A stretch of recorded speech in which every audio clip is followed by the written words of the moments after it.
एक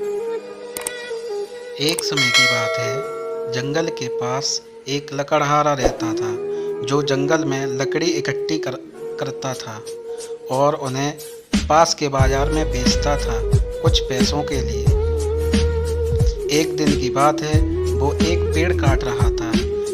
तभी हुआ ये कि गलती से उसकी कुल्हाड़ी पास की एक नदी में जा गिर गई। नदी बहुत ज़्यादा गहरी थी और वास्तव में तेज़ी से बह रही थी। उसने बहुत प्रयत्न किया अपनी कुल्हाड़ी को खोजने की, लेकिन उसे वो वहाँ नहीं मिली। अब रोने लगा कि उसने कुल्हाड़ी खो दी है। वहीं दुखी होकर वो नदी के किनारे बैठकर रोने लगा।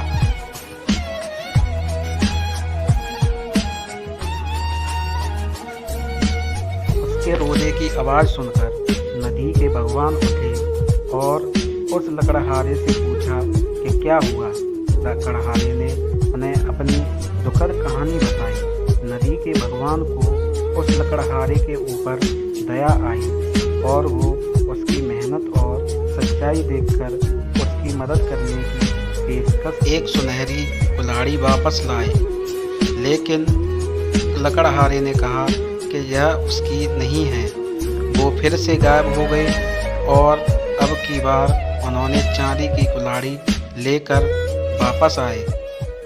लेकिन इस बार भी लकड़हारे ने कहा कि ये कुल्हाड़ी उसकी भी नहीं है।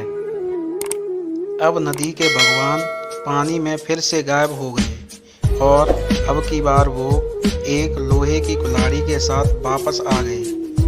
लकड़ी का कुल्हाड़ी देखकर लकड़हारा मुस्कराया और कहा कि यह उसकी कुल्हाड़ी है।